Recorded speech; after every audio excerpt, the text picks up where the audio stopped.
உலகெங்கிலும் உள்ள பொதிகை தொலைக்காட்சி நேயர்கள் அனைவருக்கும் இனிய தீபாவளி நல்வாழ்த்துக்களை தெரிவிப்பதில் பெருமகிழ்ச்சி அடைகிறோம். பொதிகை தொலைக்காட்சி சென்னையில் நடைபெறக்கூடிய இந்த தீபாவளி சிறப்பு பட்டிமன்றத்தினுடைய தலைப்பு இல்லற வெற்றிக்கு பெரிதும் காரணம் கற்றுக்கொள்வதா விட்டு கொடுப்பதா என்ற தலைப்பிலே இன்று நடைபெறுகிறது.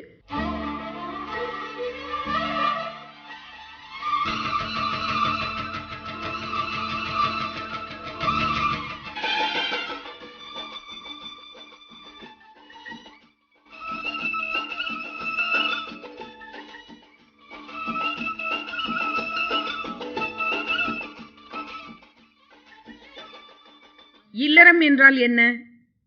அன்பும் அறனும் உடைத்தாயின் இல்வாழ்க்கை பண்பும் பயனும் அது என்று 7 சொற்களில் அழகாக இல்லறம் என்பதற்கு இலக்கணம் வகுத்துவர் நம்முடைய ஐயன் திருவள்ளுவர் அவர்கள். அப்படி என்று சொன்னால் ஒரு இல்லறம் வெற்றிகரமாக அமைய வேண்டும் என்று சொன்னால் அன்பும் அறனும் என்ற 2 நற்குணங்கள் அடிப்படையாக அமைகின்றன.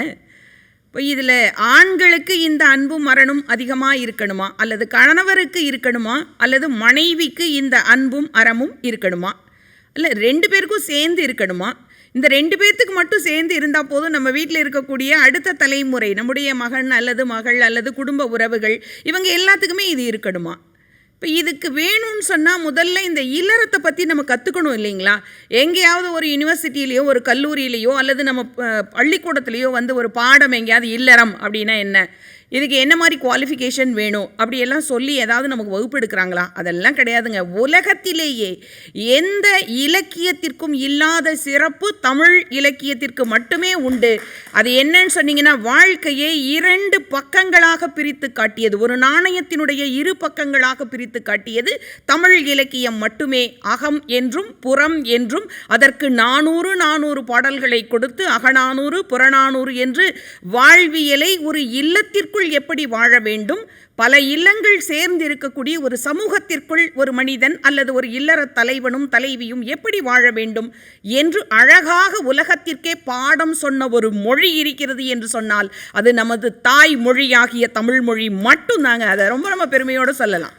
அதற்கடுத்து வாழ்க்கை துணை நலம் என்று ஒரு கணவனையே நம்பி தன்னுடைய பெற்றோரையும் இல்லத்து சூழலையும் தன்னுடன் வாழ்ந்த எல்லா உறவுகளையும் விட்டு கொடுத்து விட்டு தன்னுடைய கணவனுடைய வாழ்க்கையில் அடியெடுத்து குடும்ப தலைவியாக வரக்கூடிய மனைவிக்கு வாழ்க்கை துணை நலம் என்று ஒரு தலைப்பையே 10 திருக்குறளுக்கு ஒதுக்கி கொடுத்த பெருமை, பெண்மையை உயர்த்தி பிடித்த ஆண்மையாளர் ஒருவர் உண்டு என்று சொன்னால் ஐயன் திருவள்ளுவர் அவர்களை சொல்லலாம். இன்னும் சங்க இலக்கியங்களிலிருந்து பாடல்களிலிருந்து புறநானூற்றிலிருந்து ஔவைப்பாட்டி வரைக்கும் நம்முடைய இலக்கியவாதிகளானாலும் சரி ஆன்மீகவாதிகளானாலும் சரி இல்லறம் இல்லாமல் நல்லறம் எதுவுமே கிடையாது என்று அழகாக சொல்லியிருக்கிறார்கள். இங்கு குடும்பங்கள் தனிமனித வெற்றிக்கு அடித்தளமிட்டு கொடுக்கின்றன. அதனை தாண்டி சமூகம் அந்த தனிமனிதனுடைய வளர்ச்சிக்கு ஊன்றுகோலாக உதவுகின்றன. இப்போ இந்த இல்லற வெற்றிக்கு எதை கற்றுக்கணும், எங்கே கற்றுக்கணும், இல்லை கற்றுக்கிறது மட்டும்தானா, விட்டு கொடுக்குற மனப்பான்மை இருந்தால் தானேங்க ஒரு குடும்பம் ஜெயிக்க முடியும் அப்படின்னு இந்த 2 அறிஞர் பெருமக்கள் இங்கே பேச வந்திருக்காங்க. ஒருத்தர்கிட்ட கேட்டேன், ஏங்க மனைவி எவ்வளோ பெரிய வரம், மனைவி அமைவதெல்லாம் இறைவன் கொடுத்த வரம் இல்லைங்களா அப்படின்னு கேட்டப்போ அந்த கணவர் என்ன காண்டில் இருந்தாருன்னு தெரியல, எங்கிட்ட சொன்னார், சும்மா இருங்கம்மா, மனைவி அமைதியாக அமைவதெல்லாம் இறைவனுக்கே கிடைக்காத வரம்னு சொன்னார். என்னையா இப்படி சொல்கிறீங்க அப்படின்னு சொல்லி கேட்டேன். உடனே நான் சொன்னேன், இங்கே பாருங்கள், பெண்கள் எல்லாம் ரொம்ப பலவீனமானவர்கள் உடல் அளவில், மன அளவில் நாங்கள் ரொம்ப வைராக்கியம் ஒரு தைரியம் அதெல்லாம் இருக்கிறவங்க தான், ஆனால் உடல் அளவில் பலசாலிகள் நீங்கள் தானே. அதனால் மனைவியெல்லாம் கொஞ்சம் பக்குவமாக நீங்கள் பார்த்து அடிக்காமல் திட்டாமல் கொஞ்சம் ஹேண்டில் பண்ணணும், அப்போ தான் இந்த குடும்பம் வெற்றிகரமாக இருக்கும். நாங்கள் சும்மா கிடங்க மேடம், எங்களையெல்லாம் எதுக்கு வலிமையானவங்களா ஆண்களை இறைவன் படைச்சிருக்காருன்னு நீங்கள் நினைக்கிறீங்க?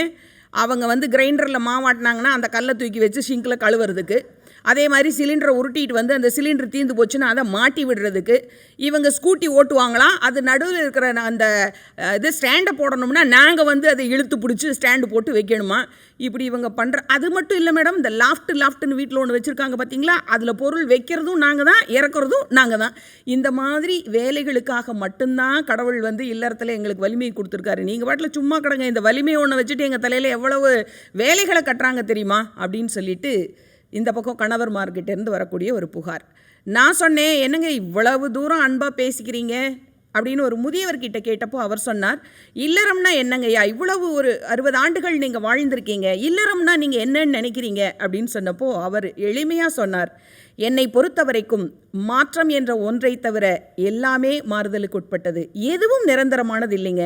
எனக்கு இந்த வயதில் நான் நினைக்கிறது ஒரே ஒரு செய்தி தான், இறைவா இதுவரைக்கும் நீ கொடுத்த உடல் ஆரோக்கியத்திற்கு நான் நன்றி சொல்கிறேன்.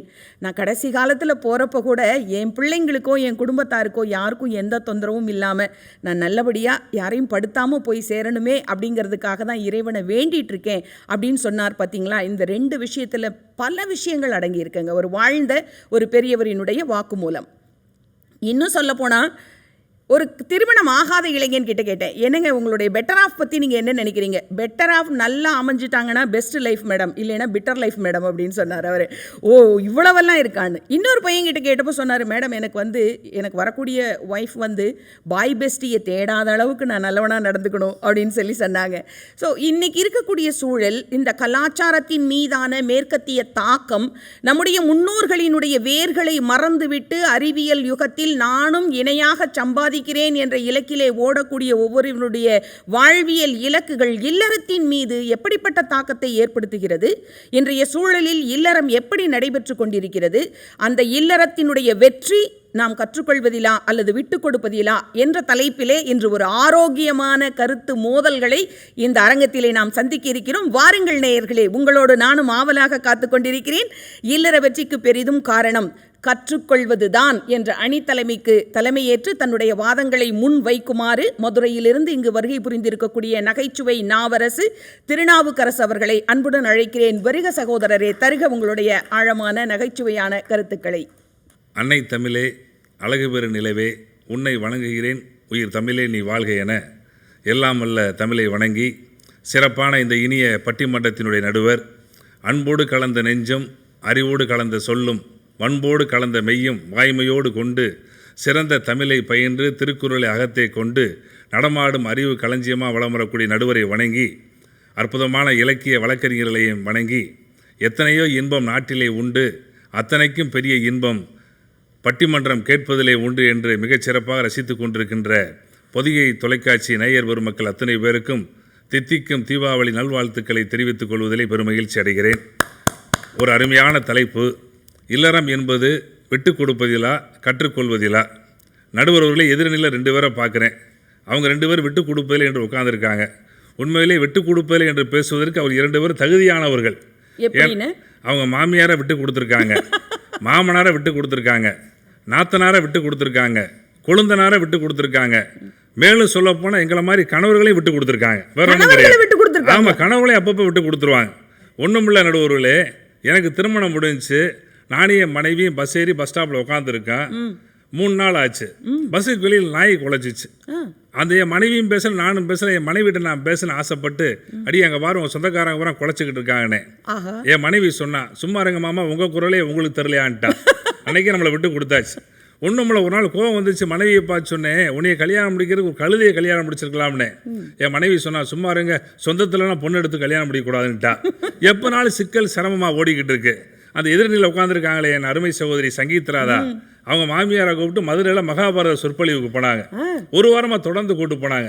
மாமியார் மேலே அவ்வளோ பாசமாக அவ்வளோ அன்பான்னு கேட்டேன். அவங்க சொன்னாங்க, என் மாமியார் அடிக்கடி சொல்லுவாங்க, எங்கேயாச்சும் மகாபாரத சொற்பொழிவு நடக்கிறப்ப கேட்டோம்னா நான் உயிரை விட்டுருவேன்னு வாங்க, 1 வாரம் ஆச்சுன்னு நடக்கலையேன்றாங்க. ஒரு வாய்ப்பு தந்து பார்க்கலாம். இப்படித்தான் விட்டு கொடுத்துக்கிட்டு இருக்காங்க நடுவர்களே. உண்மையிலே நினைச்சு பாருங்க, நீங்க என்ன குடும்பம்ன்றது சாதாரண விஷயமா? கணவன் மனைவி 2 பேரோட குடும்பம் முடிஞ்சு போகாது. 2 உயிர்களின் இனிப்பு ஒப்பந்தம் அல்ல குடும்பம், 2 குடும்பங்களின் இனிப்பு ஒப்பந்தம். 2 குடும்பத்தோட சந்தோஷம் அடங்கி இருக்கு நடுவர்களே. ஒரு ஆலமரத்தை போல குடும்பம். அது அடிமரம் கணவனா இருக்கலாம், வேர் மனைவியா இருக்கலாம், கிளைகள் பிள்ளைகளா இருக்கலாம், இலைகள் அன்பா இருக்கலாம், மலர்கள் கருணையா இருக்கலாம், பழங்கள் தர்மமா இருக்கலாம். இப்படி எல்லாம் சேர்ந்த ஒட்டுமொத்த கலவை தாங்க இந்த குடும்பம் இல்லறம்ன்றது. இது சாதாரண விஷயமா? விட்டு கொடுப்போம் முடிஞ்சு போகுமா? அதில் எவ்வளவு கற்றுக்கொள்ள வேண்டியிருக்கு தெரியுமா? யோசித்து பாருங்க. அருமையா சொன்னாங்க, எங்கள் வீட்டில் எல்லா நாளும் கார்த்திகை, எங்கள் நிலவில் என்றும் இல்லை தேய்பிரை, கிளி கூட்டம் போல் எங்கள் கூட்டமே, இது ஆனந்த பூந்தோப்பு, அன்பின் ஆலயம். அந்த அன்பு இருக்கு பாருங்க, அது எப்பங்க கத்துக்கிற முடியும்? இல்லறத்துல தானே கத்துக்கிற முடியும். நடுவுல யோசித்து பாருங்க. ஆமாண்ணே. நடுவுல உண்மையில நீங்க நினைச்சு பாத்தீங்கன்னா அதுக்கு முன்னாடி நீங்க அன்பானவராவே இல்லையானே. அன்பா இருந்தாலும் கூட அந்த முழுமையான அன்பு ஆஹா, எப்ப கிடைக்கும்னா இல்லறத்துல கிடைக்கும். கண்டிப்பா. கல்யாணத்துக்கு முன்னாடி பாருங்க, ஒரு ஆடவனை பாருங்க, ஒரு லட்டு கிடைச்சுன்னா முழுசா அவனே சாப்பிட்டுக்கிட்டு இருப்பான். தானா சுவைச்சு சுவைச்சு ஒவ்வொன்னா பிச்சு பிச்சு சாப்பிடுவான். கல்யாணம் முடிச்ச உடனே பாத்தீங்கன்னா அந்த லட்டை அவன் சாப்பிட மாட்டான், நேர வீட்டுக்கு கொண்டு வருவான். மனைவிக்கு பாதி பிச்சு கொடுப்பான் அந்த அம்மாவுக்கு. அது சாப்பிட்டாலும் இன்பம் காணுவேன். அப்புறம் குழந்தைகள் பெற்றவொன்னே பார்த்தீங்கன்னா அவனும் சாப்பிட மாட்டான், மனைவியும் சாப்பிட மாட்டாங்க. அந்த லட்டை முழுசா பிள்ளைகளுக்கு கொடுப்பாங்க. பிள்ளைய சாப்பிட பார்த்து இன்பம் அடையிறாங்க பாருங்க. அதை விட ஒரு இன்பம் கிடைக்குமா யோசிச்சு பாருங்க. கல்யாணத்துக்கு முன்னாடி ஆம்பளைகளை பார்க்கலாம், அல்வா கடையில் போய் அல்வா வாங்குவேன், 100 அல்வாவை வெட்டுனுவேன், முழுசா சாப்பிடுவேன், கொஞ்சம் ஓசியா மிச்சரும் வாங்கி சாப்பிடுவேன். ஆனா கல்யாணத்துக்கு அப்புறம் பாருங்க, அல்வாவை வெட்டுன்னு சொல்ல மாட்டேன், அல்வாவை கெட்டுனுவேன். நடுவில் அல்வாவை கெட்டுன்னு சொல்றாங்கன்னா இந்த அன்பு எங்க கிடைக்கும்? இந்த இல்லற வெற்றியில தானாங்க கிடைக்கும். யோசிச்சு பாருங்க. நீயா நானா நீயா நானு வாழக்கூடியவன் நீயும் நானும் நீயும் நானும் வாழ்றானா, அது எங்க கிடைக்குன்னா இல்லற வெற்றியில் இருக்கிற அந்த அன்புல கிடைக்கும். நீ பாதி நான் பாதி கண்ணே அப்படின்னு வாழ்றாங்க.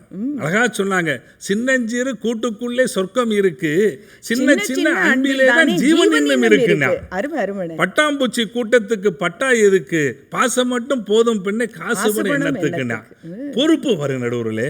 கல்யாணத்துக்கு முன்னாடி பாருங்க, வெளியில போனா சுத்திக்கிட்டு இருப்பான், ஃப்ரெண்ட்ஸோட இருப்பாங்க. வீட்டுக்கு போப்பா, வீட்டுல என்ன இருக்கு, வீட்டுல என்ன இருக்கு. கல்யாணம் முடிச்ச உடனே பாத்தீங்கன்னா வெளியிலே வரமாட்டான். என்னப்பா வரமாட்டீங்கிற, வீடுதாங்க உலகம், வெளியில என்ன இருக்குன்னு, வீட்டுல என்ன இருக்குன்னு கேட்டவன் வெளியில என்ன இருக்குன்னு கேட்கறானா. அந்த பாசத்தை பாருங்க. வீட்டுல பாத்தீங்கன்னா திருமணத்துக்கு முன்னாடி அம்மா அதை வாங்கிட்டு வா இதை வாங்கிட்டு வான்னு கடைக்கே போக மாட்டாங்க. ஆனா கல்யாணத்துக்கு அப்புறம் மஞ்சப்பைய தூக்குவான். ஒரு மஞ்சப்பைய தூக்குவான் நடுவுல. மஞ்சப்பைய தூக்கிட்டு போய் வீட்டுக்கெல்லாம் வேண்டியதெல்லாம் வாங்கிட்டு வருவான். உடனே பாத்தீங்கன்னா வீட்டுக்குள்ள நுழையிறப்ப பையன் இருக்கான் பாருங்க, அப்பா என்ன வாங்கிட்டு வந்திருக்காரு, கடைக்கு போனாரு, ஸ்வீட் வாங்கிட்டு வந்திருக்காரு, காரம் வாங்கிட்டு வந்திருக்கான்னு சொல்லி கைப்பைய பார்ப்பேன். வீட்டுல மனைவி இருக்கா பாருங்க, அவனால சுயமா செலவழிப்பான். ஆனா மனைவி வந்தவொடனே அவன் செலவழிக்க மாட்டாங்க. அந்த அம்மா சட்டப்பைய பார்க்க, வீட்டுக்காரர் எவ்வளவு கொண்டு வந்திருக்காருன்னு. பையன் கைப்பைய பார்ப்பான், மனைவி சட்டப்பைய பார்ப்பா. வீட்டுல தாயின்னு ஒருத்தி இருப்பா, கைப்பையும் பார்க்க மாட்டா, சட்டப்பையும் பார்க்க மாட்டா, இறைப்பைய பார்ப்பான். இதெல்லாம் அந்த பொறுமை பொறுப்பு எங்க கிடைக்கும் யோசிச்சு பாருங்க. இதெல்லாம் இந்த இல்லறத்துல தானங்க கிடைக்கும்.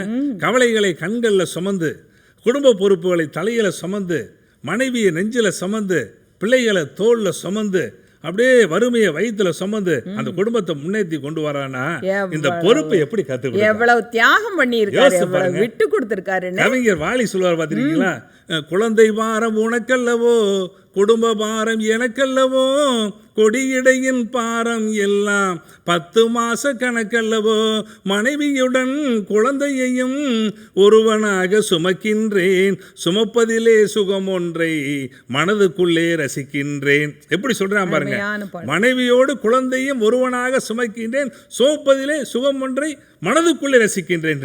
பொறுப்பை கத்துக்கிட்டு பொறுமையை கத்துக்கிட்டு இன்னும் நீங்க பார்க்கலாம் நடுவுல. நான் உண்மையை சொல்றேன், நான் கல்யாணத்துக்கு முன்னாடி நீளம் தாண்டுவேன், உயரம் தாண்டுவேன். இப்ப என் பொண்டாட்டி கிழிச்ச கோட்டை தாண்டவன வாழ்க்கை யோசிச்சு பாருங்க. ஒண்ணும் கிடையாது. வாழ்க்கையில ஜெயிக்கணும் 2 விஷயங்க.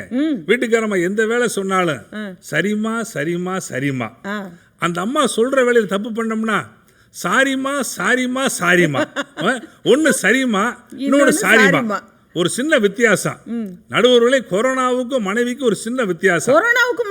ஆமா, கொரோனாவுக்கு மனைவிக்கு ஒரு சின்ன வித்தியாசம். கொரோனாவோடு போராட வேண்டாம், பயப்படக்கூடாது. மனைவிக்கு பயப்பட வேண்டும், போராடக்கூடாது. வேற ஒன்றும் கிடையாது.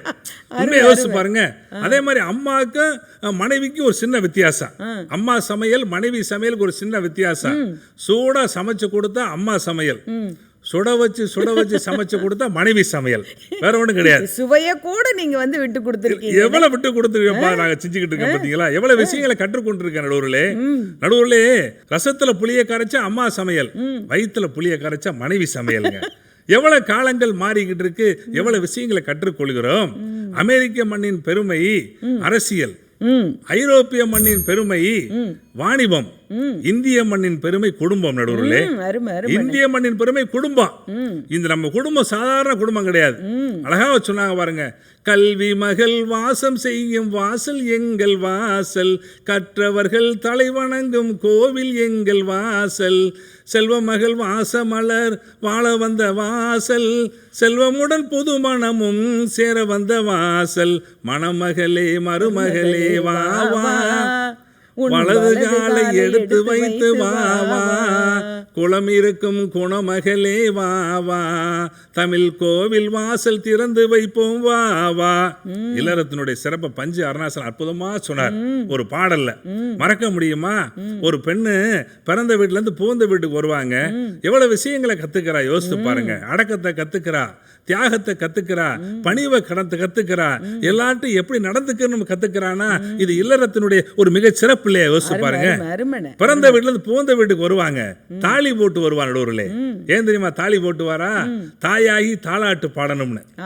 மோதிரம் போட்டு வருவா, அந்த புகுந்த வீட்டுல போய் தன்னுடைய கைத்திறனை காமிக்கணும்னு சொல்லி. வளையல் போட்டு வருவா, கணவன் தன்னை வளைய வளைய வரணும்ட்டு. மூக்குத்தி போட்டு வருவா, மூக்குத்தி தான் சமையலை அறியக்கூடிய சக்தி இருக்குன்னு சொல்லி போட்டு வருவா. நடுவுலே அதே மாதிரி பாருங்க ஒட்டியானம் போடுவா. ஏன் தெரியுமா ஒட்டியானம் போட்டு வரா? ஈருடலும் ஓர் உயிரும் ஒட்டியானம் ஒட்டியானம் போடுவா. காலில் ஒரு மிஞ்சி போடுவாங்க. அன்பு பொறுமை தியாகம் எல்லாத்துலயும் கணவனை மிஞ்சி நடக்கணும்னு சொல்லி பெண்ணு போறான்னு சொன்னா சாதாரணமா யோசிச்சு பாருங்க. எதிர நீ ரெண்டு பேரும் நல்லா யோசிக்கிறேன். இதெல்லாம் கத்துக்காம வந்து உட்காந்துக்கிட்டு வந்துகிட்டு விட்டு கொடுப்போன்றா. எவ்வளவு விஷயங்களை கடந்துகிட்டு வராங்க நடுவர்களே. இதெல்லாம் இல்லறத்துல தானே கிடைக்கும். யோசிச்சு பாருங்க. உங்கள்கிட்ட ஒண்ணு சொல்லி நடுவர்களே, என் வீட்டுக்காரமா ஒரே நேரத்துல 5 வேலை பார்க்கும். ஒரே நேரத்துல 5 வேலை பார்க்க நடுவர்களே. கண்ணு இருக்கு பாருங்க, பிள்ளை ஹோம்ஒர்க் பண்ணுதான்னு பார்த்துக்கிட்டே இருக்கு. காது இருக்கு பாருங்க, டிவி சீரியலை கேட்டுக்கிட்டே இருக்கான். வாய் இருக்கு பாருங்க, புருஷன்ட்ட பேசிக்கிட்டே இருக்கான். கை இருக்கு பாருங்க, சமையல் பண்ணிக்கிட்டே இருக்கேன். மனசு இருக்கு பாத்தீங்களா, வீட்டை சுத்தி சுத்தி சுத்தி வருங்க. இந்த சுத்தி வரக்கூடிய ஒரு தகுதி எது கொடுக்குதுன்னா இல்லறம் தானே கொடுத்துக்கிட்டு இருக்கு. காலையிலே சலவை தொழிலாளி, மதியம் சமையல் தொழிலாளி, மாலையிலே குழந்தை தொழிலாளி, இரவிலே உணவு பரிமாறும் தொழிலாளின்னு 24 மணி நேரம் தொழிலாளியாக இருந்து அந்த இல்லறத்தை தூக்கி நிறுத்துறா பாருங்க. அது இல்லறத்துக்குள்ள வந்த பின்னாடி தானே கத்துக்கிட்டாங்க. கத்துக்கிற போய் தானே அந்த இல்லறம் வெற்றி அடைய முடிஞ்சுச்சு. அது உங்களுக்கு தெரியுமா? யோசிச்சு பாருங்க. என்ன பேராசிரியர்கள். நான் எங்க மனைவியெல்லாம் பாத்தீங்கன்னா கூகுள் தான் கூப்பிடுவேன். கூகுள். ஆமா ஆமா. ஏன் தெரியுமா? நான் எங்க வேணாலும் கண்டுபிடிச்சிருவாங்க. பேரே வச்சிருக்கேன், கூகுள் கூப்பிட எங்க வேணாலும் கண்டுபிடிச்சிருவான்னு சொன்னா அந்த அளவிற்கு ஒரு ஆராய்ச்சிக்குரியவனாக இன்னைக்கு இல்லறம் இருக்கிற நடுவுலே. இல்லற அமைப்பு நடுவுலே நம்ம உலகத்தை கொண்டு வந்து நம்மளை பார்த்த முதல் மனுஷி நம்முடைய அம்மா இருக்காளே, அவதாங்க முதல் அதிசயம்.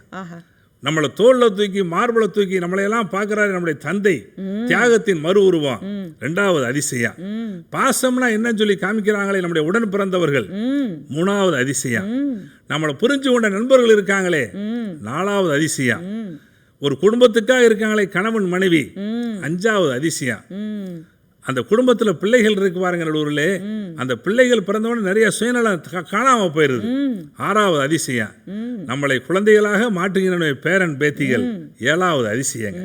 இல்லறமே மிகப்பெரிய அதிசயமா இருக்குன்னா அதுல கற்றுக்கொள்ளக்கூடிய விஷயம் என்பது ஏராளமாக இருக்கிறது என்று சொல்லி நடுவர்களே, வாழ்க்கை என்றது ஒரு புத்தகம் மாறி முதல் பக்கம் கருவறை, கடைசி பக்கம் கல்லறை, இடையில் இருக்கின்ற பக்கங்களை எல்லாம் கண்ணீரால் துடைக்காமல் மகிழ்ச்சியால் துடைப்போம் என்று சொல்லி நல்ல தீபாவளி வாழ்த்துக்களை தெரிவித்து நிறைவு செய்கிறேன். நன்றி, வணக்கம். அருமனை அருமை அருமை அருமை.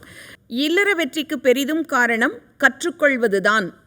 ஒரு குழந்தை பிறந்தது முதல் ஒரு மனிதன் இறுதி பயணம் மேற்கொள்ளும் வரை வாழ்க்கையில் ஒவ்வொரு நிமிடமும் ஏதாவது ஒன்றை இயற்கையும் குடும்ப அமைப்பும் இல்லற உறவுகளும் கற்றுக் கொடுத்து கொண்டேதான் இருக்கிறார்கள் என்று தன்னுடைய அணிக்கு வலு சேர்த்து அமர்ந்திருக்கிறார் அருமை சகோதரர் நாவுக்கரசர். இந்த இல்லற வெற்றி எதில் இருக்கிறது? நிச்சயமாக கற்றுக்கொள்வதில் இல்லை.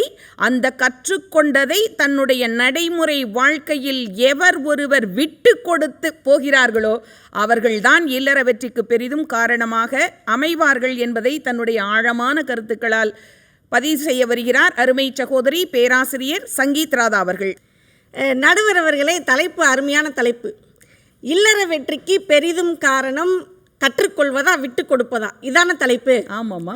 ஆனால் அன்னை வந்தார், அதை பார்த்தீங்களா?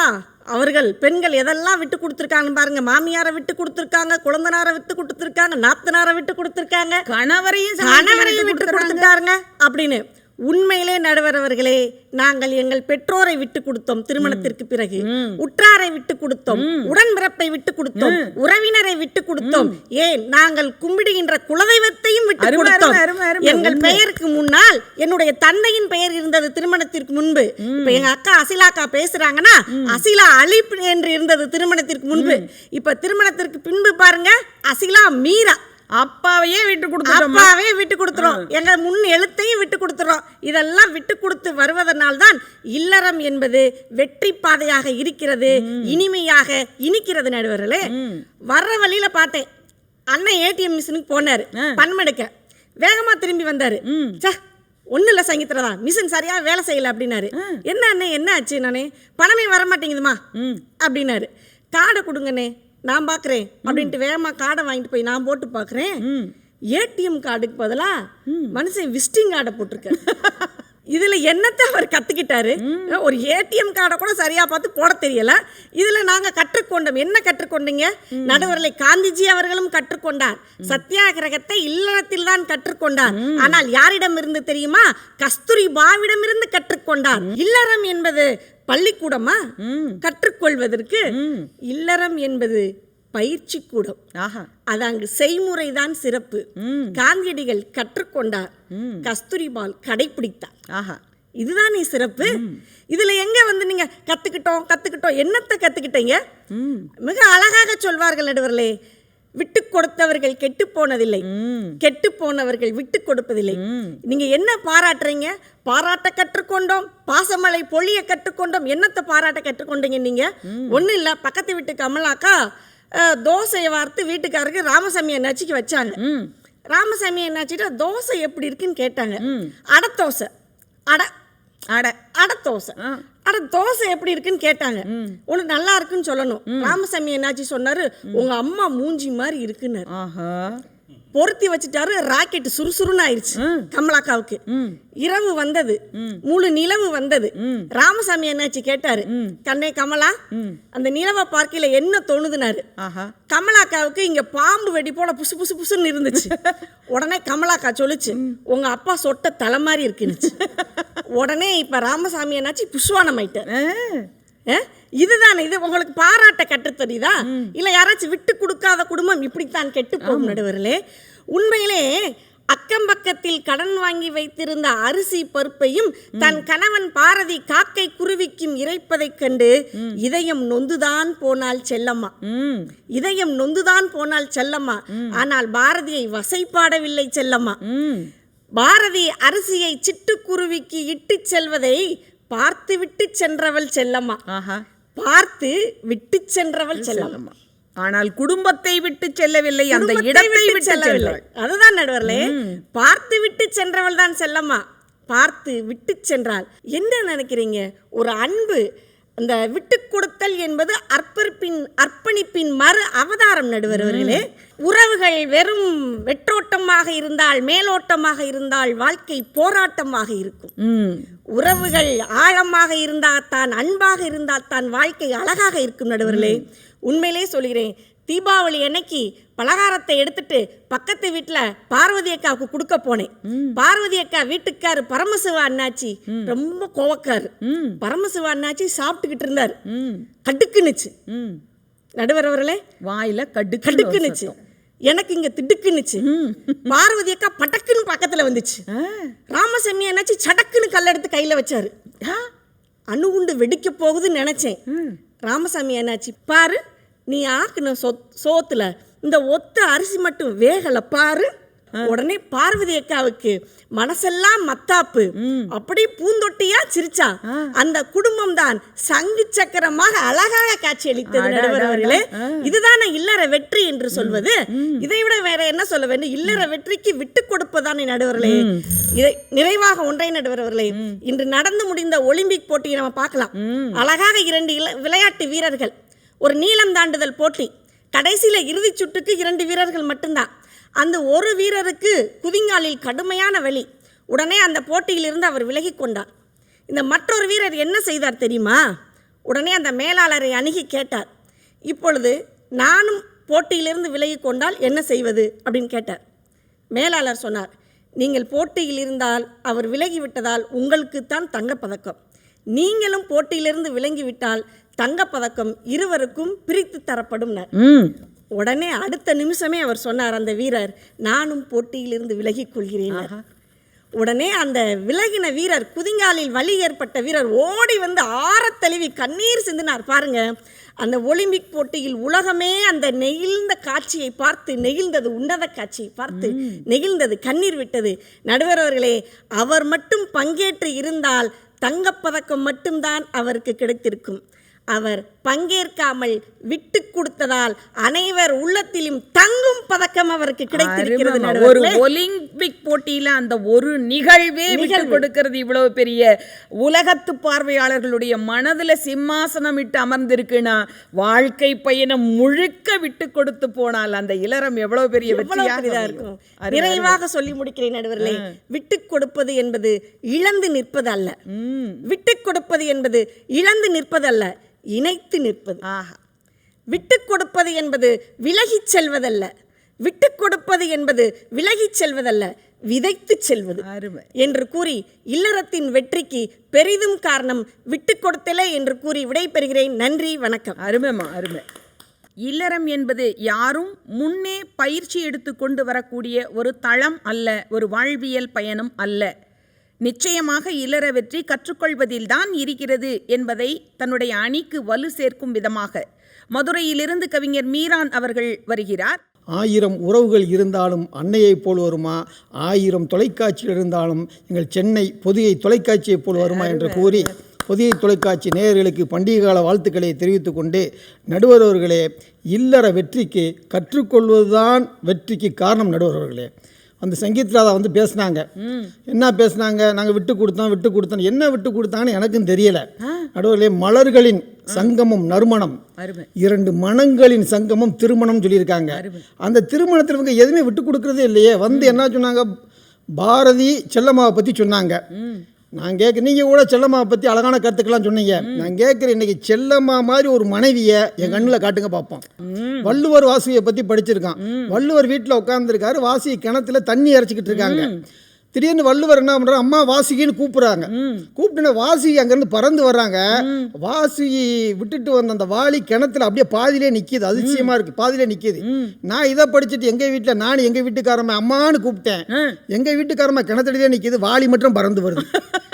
தாத்தா பாட்டியிடம் பண்பை கற்றுக்கொள்கிறோம், அப்பா அம்மாவிடம் அன்பை கற்றுக்கொள்கிறோம், மனைவியிடம் நேசத்தை கற்றுக்கொள்கிறோம், பெற்ற பிள்ளைகளிடம் பாசத்தை கற்றுக்கொள்கிறோம். கற்றுக்கொள்வதுதான் இல்லற வெற்றி இருக்கு. நடுவர்களே வந்து சொன்னாங்க, தோசை ஊற்றி கொடுத்தேன், தோசையமாக இருந்துச்சு. எங்கே நீங்கள் தோசை என்ன ஒழுங்காக ஊற்றுறீங்களா? எங்கள் அம்மாவெல்லாம் எனக்கு தோசை ஊற்றி கொடுப்பாங்க. நடுவர்களே 3 தோசை கொடுப்பாங்க. ஒன்று முட்டை தோசை, இன்னொன்று வெங்காய தோசை, இன்னொன்று நெய் தோசை. எங்கள் வீட்டுக்காரம்மா 3 தோசை ஊற்றி கொடுக்குது. ஒன்று பிஞ்ச தோசை, ஒன்று காஞ்ச தோசை, இன்னொன்று கருகுன தோசை. என்னம்மா ஒரு தோசை சுட தெரியல, நாங்கள் விட்டு கொடுக்குறோன்னு சோத்துல இருந்த கல்ல அந்த அரிசி வேலை அவையாவது கூறுகட்ட வேலை இருக்கான் பாருங்க. அப்படி இருந்தாலும் பாராட்டுற மனைவியை பாராட்ட கற்றுருக்காங்க. பல்கலைக்கழகத்தில் கூட படிக்க முடியாத பல பாடங்களை நம்ம கற்றுத்தருவது நம்முடைய தாத்தாவும் பாட்டியும். நடுவர், ஒரு தாத்தாவும் பாட்டியும் கூட இருந்தால் பல பல்கலைக்கழகங்க கூட இருக்கிறது மாதிரி எங்கள் பாட்டி சின்ன வயசுல எனக்கு பல விஷயங்களை கற்றுக் கொடுத்துருக்கு. நான் குழந்தையா இருக்கிற பாட்டி கையை பிடிச்சிக்கிட்டு சொல்லும், டேய் இது சோறு, இது குழம்பு, இது ரசம், இது கூட்டு, இது பொரியல்னு சொல்லிட்டு இதை பூரா பிணைஞ்சு பெரியப்பாவுக்கு கூடு, பெரியம்மாவுக்கு கூடு, அப்பாவுக்கு கூடு, அம்மாவுக்கு கூடு, மாமாவுக்கு கூடு, மாமி கூடு, அண்ணனுக்கு கூடு, தம்பி கூடுன்னு அன்னைக்கு அவ்வளோ உறவுகள் இருந்தாங்க. அவ்வளோ பேர்த்து கொடுத்துட்டு கடைசியாக கடைஞ்சி காக்காய்க்கு கூடு, கடைஞ்சி நாய்க்கு கூடுன்னு சொல்லிட்டு கையை இங்கே வச்சுக்கிறோம். இங்கேருந்து அப்படியே நண்டு ஊறுது நரியுது வந்து கிச்சன் காட்டி என்னை சிரிக்க வைக்கும். என்ன எங்கள் பாட்டி எனக்கு சொல்லி கொடுத்துச்சுனாடே, இந்த உணவை பகிர்ந்து கொடுப்பதால், ஒரு பொருளை பிறருக்கு கொடுப்பதால் அவனுக்கு துன்பம் வராது, இன்பம்தான் வரும் என்று எனக்கு சிரிக்க வச்சு மகிழ்ச்சி படுத்துச்சு எங்கள் பாட்டி. விருந்தோம்பலை கற்றுக் கொடுத்தது எங்கள் பாட்டி. நடுவர்களே, அப்படி இருந்தால் தானே உறவுகளோடு உறவாட முடியும். நீங்கள் அப்படி இருக்கீங்களா? எல்லாத்தையும் விட்டு கொடுத்துட்டு போயிருங்களே. என்ன அன்னைக்கு பார்த்தீங்கன்னா வீட்டுக்காரமா இட்லி சுட்டுச்சுங்க. இட்லி தட்டில் 6 குழி, 3 குழி தான் சுட்டுருக்கு, 3ல தான் இட்லி இருக்கு. நான் என்னமாங்கிறேன், சமூக இடைவெளியா? இட்லியில் என்ன சமூக இடைவெளி இருக்கு? ஃப்ரிட்ஜ் எடுத்துக்கங்க. ஃப்ரிட்ஜ் எதுக்கு வாங்கியிருக்கேன்? நான் கூட நினச்சேன் பல ரசம் வைக்கிறதுக்கு ஃப்ரிட்ஜுன்னு நினச்சேன். அப்புறம் தான் தெரியுது பழைய ரசம் வைக்கிறதுக்கு தான் ஃப்ரிட்ஜ் உபயோகப்பட்டு இருக்கு. ஒரு புளிக்குழம்பு கொடுத்துச்சுங்க. அம்மா போன வாரம் புதன்கிழமை வச்ச புளிக்குழம்பு மாதிரி அதே டேஸ்ட், அதே உப்பு, அதே காரமா அழகா இருக்கே, அப்படியே வச்சிருக்கேன்னு. உடனே வீட்டுக்கு ஆரம்பிச்சு, அது போன வாரம் புளிக்குழம்பு தான் எவ்வளோ நாள் ஃப்ரிட்ஜில் இருந்துச்சுங்குது. இப்படி இவங்க என்னங்க உபசரிக்கிறாங்க, என்ன பண்ணுறாங்க, ஒன்றுமே பண்ணுறது இல்லையே. இவங்க விட்டு கொடுக்குறாங்க. யாருக்கு விட்டு கொடுக்குறாங்க? நான் இந்த பண்டிகைக்கு எங்கள் வீட்டுக்காரம்கிட்ட 10,000 ரூபாய் கொடுத்து உனக்கு 5,000 ரூபாய் சேலை எடுத்துக்கேன், அம்மாவுக்கு 5,000 சேலை எடுத்துக்கன்னு கொடுத்தேன். எங்கள் வீட்டுக்காரம்மா சேலை கடைக்கு போய் 9,000 ரூபாய்க்கு ஒரு சேலை எடுத்துச்சு அந்த அம்மாவுக்கு. வெறும் 1,000 ரூபாய்க்கு ஒரு சேலை அடிச்சு எங்கள் அம்மாவுக்கு. நான் வெளியே வந்து என்ன இப்படி பண்ணிட்டேன்னு, நீ அமைதியாக இருங்கன்னு சொல்லிட்டு 9,000 ரூபா சேலை ஸ்டிக்கரை கிழிச்சு 1,000 ரூபா சேலையில் ஒட்டுச்சு. 1,000 ரூபா சேலை ஸ்டிக்கரை கிழிச்சு 9,000 ரூபா சேலையில் ஒட்டுச்சு. நேராக எங்கள் அம்மாட்ட போய் இந்த 9,000 ஸ்டிக்கரை ஒட்டுச்சு 1,000 ரூபா சேலை. அதுக்கு போய் எங்கள் அம்மாட்ட கொடுத்த, அத்தை உங்களுக்கு 9,000 ரூபாய்க்கு சேலை எடுத்திருக்கேன் அத்தை, எனக்கு வெறும் 1,000 ரூபாய்க்கு தான் எடுத்தேன்னு சொல்லி கொடுத்துச்சு. எங்கள் அம்மா இந்த அம்மா மாதிரி 3 மருமகளை பார்த்தம்மா. அந்த அம்மா என்ன பண்ணுச்சு, நீதியம் புதிய தொலைக்காட்சியிலாம் பேச போற, இந்த 9,000 ரூபாய் சேலை நீ வச்சுக்கிற, அந்த சேலை எங்கள் மாட தள்ளி விட்டுருச்சு, இந்த மாட தள்ளி விட்டுருச்சு. என்ன நடுவில் இவங்க விட்டு என்ன விட்டு கொடுக்குறாங்க? வீட்டில் 3 பீரல் இருக்குங்க, 3 பீரல் இவங்க ட்ரெஸ் தான் இருக்குது. அதில் ஒரு தட்டை கூட விட்டு தர மாட்டாங்கிறாங்களே. அப்புறம் விட்டு கொடுக்குறோம்னாங்க. நான்லாம் அந்த சேலை கடையில் கொடுத்த கட்டப்பையில் என் ட்ரெஸ்ஸை வச்சுட்டு தெரியுறேன். என்ன விட்டு கொடுக்குறாங்க? ஒன்றுமே விட்டு கொடுக்க நடுவர்களே. நாங்கள் கற்றுக்கொள்வது எவ்வளோ பெரிய இன்பம் தெரியுமா? இன்னைக்கு காலையில் சென்னைக்கு வந்துட்டு நீங்கள் இருக்கிற இடத்துக்கு வரணுங்கிற எங்களுக்கு போக தெரியல. உடனே எங்கள் அண்ணன் வீட்டில் இருந்தாங்க, எங்கள் அண்ணனுடைய பேரன் டக்குன்னு கூகுள் இதை செல்ஃபோன் எடுத்து கூகுள் மேப்பை போட்டு உங்கள் வீட்டு அட்ரஸை போட்டு போங்கன்ட்டு என்னைய பார்த்து சிரிக்கிறேன். கக்கன்னு உங்களுக்கு ஒன்றுமே தெரியலை அப்படிங்கிறேன். அப்படின்னு சொல்லிட்டு எப்படான்னா அப்புறமே எனக்கு சொல்லித்தரேன். அந்த பேரண்ட்டை நம்ம கற்றுக்கிறோம் பார்த்தீங்களா, அதில் தாங்க இருக்குது உண்மையான மகிழ்ச்சி. மதுரையில் ஒரு பெண்ணு பூர்ண சுந்தரின்னு ஒரு பெண்ணு.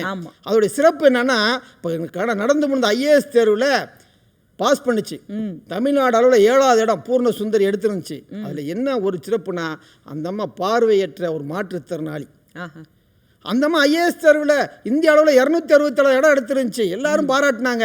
அப்போ பத்திரிக்கையாளர்லாம் போய் அந்த மாட்டை கேட்டாங்க, நீங்கள் எப்படி இப்படி அழகாக பாஸ் பண்ணீங்க, எப்படி நீங்கள் சிறப்பாக வெற்றி பெற்றீங்கன்னு கேட்டப்ப அந்த அம்மா சொல்லிச்சு, அந்த பொண்ணு அழகாக சொல்லிச்சு, எங்கள் அம்மா என்கிட்ட சொல்லுவாங்க, அம்மா உன்னால் இந்த உலகத்தை பார்க்க முடியாவிட்டாலும் பரவாயில்லை, ஆனால் இந்த உலகமே உன்னை திரும்பி பார்க்கும்படி நீ சாதனை செய்ய வேண்டும் என்று என்னை தன்னம்பிக்கையை கற்றுக் கொடுத்து வளர்த்தார்கள். எனவே நான் சாதனை செய்ய அந்த பொண்ணு சொல்லிச்சுன்னா, அம்மா கொடுத்த தன்னம்பிக்கை கற்றுக் கொடுத்தாங்கங்க. அந்த குடும்பத்தில் கற்றுக்கிட்ட தன்னம்பிக்கை மூலமாக தான் அந்த இல்லற வெற்றி பெற முடியும் நடுவர்களே. இவங்க என்ன அதில் சங்கீதத்தில் வந்து அழகாக சொன்னாங்க, நாங்கள் தீபாவளிக்கு பலகாரம்லாம் செய்கிறோம். அந்த காலத்தில் எந்த காலத்தில் இப்படி பெரிய பொய்ய சொல்றீங்க? அந்த காலத்தில் எங்கள் அம்மாவில் தீபாவளிக்கு 2 நாளைக்கு முன்னாடியே பலகாரம் செய்ய ஆரம்பிச்சிடுவாங்க. அப்படியே அழகாக அதிர்ஷ்டம் ஒரு பக்கம் முறுக்கு, ஒரு பக்கம் அல்வா, அப்படி இப்படின்னு இருக்கான். இந்த தடவை எங்கள் வீட்டுக்காரன் வச்சு, இந்த தடவை நான் தான் பலகாரம் செய்வேன், நீங்கள் எல்லாம் பக்கத்துலேயே வராதீங்கன்றுச்சு. என்னான்னு பார்த்தா கடைசியில் நான் அதிர்ஷ்டம் சொல்கிறோம்னு சொல்லி கடைசியில் அதிர்ஷ்டத்தை ஆற்றி குடித்தோம். உலகத்திலே அதிர்ஷ்டத்தை ஆற்றி குடித்த ஒரே ஃபேமிலி நாங்கள் தான். ஆனால் ஒரு விஷயம், எங்கள் நீ கூட அல்வா சொன்னீங்க, எங்கள் வீட்டுக்காரமா அல்வா யாருமே செய்ய முடியாது, யாரும் முடியாது. திருநெல்வேல்வா கூட தோத்து போயிடும். அல்வா செஞ்சால் 25 நாள் சாப்பிடுவோங்க. எப்படின்னு? சட்டிலேருந்து எடுக்கிறதுக்கே 23 நாள் ஆகும். அல்வா வாயில் விட்ட ஒட்டிக்கு 2 நாள் வாயை திறக்க முடியாது. என்ன அன்னைக்கு பார்த்தா எல்லாம் பாவம் மனுஷன். இது என்ன இதில் அன்னைக்கு பார்த்தா பொங்கல் செஞ்சுட்டு செல்ஃபி எடுத்து, இப்போ எதுக்கு எடுத்தால் உடனே ஒரு செல்ஃபி எடுத்து உடனே ஃபேஸ்புக்கில் போட்டு விட்டுருச்சு. ஃபேஸ்புக்கில் போட்டுவிட்டு 500 லைக்கு என்கிட்ட கேட்குது. என்ன பாருங்க, 500 லைக் பொங்கலுக்கு, நான் செஞ்ச பொங்கலுக்கு நீங்கள் 1 லைக் போட்டிங்களா? நான் சொன்னேன், அவன் பூரா போட்டால பார்த்துவேன், நான் மட்டும்தான் சாப்பிட்டேன். அதே மாதிரி பெண்களுமே ஆண்களுக்கு கணவனுக்கு நிறையா கற்றுத்தாங்க நடுவர்களே. ஒரு கணவன் மனைவிட்ட ரொம்ப சோகமாக சொன்னான், அம்மா நான் உப்பு விற்க போனால் மழை பெய்யுது, மாவு விற்க போனால் காத்தடிக்குது, இப்படியே போய் என் தொழிலெலாம் நட்டமாகி போச்சு, நான் என்ன பண்ணுறது அப்படின்னு சொல்லி ரொம்ப சோகமாக போய் சொன்னேன். அப்போ தான் அந்த மனைவி அழகாக என்ன பண்ணா, நான் கையில் இருக்கிறது காது இருக்கலாம் கழட்டி கொடுத்து, அப்பா நீ உப்பை தனியாக விற்காத, மாவை தனியாக விற்காத, ரெண்டையும் பிசைஞ்சு போண்டா வில்லு, உனக்கு வெற்றி பெறுவான்னு சொல்லி கொடுத்து நகையை கொடுத்துச்சு. அவன் போய் ஊராக போண்டா விற்றான். அந்த மனைவி சமைச்சு கொடுத்துச்சு, விற்றா. இன்னைக்கு மதுரையில் போண்டாமணின்னு சொல்லி மிகப்பெரிய தொழிலதிபர் இருக்கார், உங்களுக்கு கூட தெரியும். ஆமாண்ணே, எவ்வளோ பெரிய பாடத்தை மனைவி தன்னம்பிக்கை கத்து கொடுத்துருக்காங்க மனைவி. அந்த மனைவி கத்து கொடுத்த வியாபாரத்தை இவன் கத்துக்கிட்டேன். அந்த இல்லற ரெண்டுமே இன்றைக்கு மகிழ்ச்சியா இருக்குன்னு அதுதான் காரணம் நடுவர்களே. ஒரே ஒரு செய்தியை மட்டும் சொல்லி நான் நிறைவு செய்ய நடுவர்களே.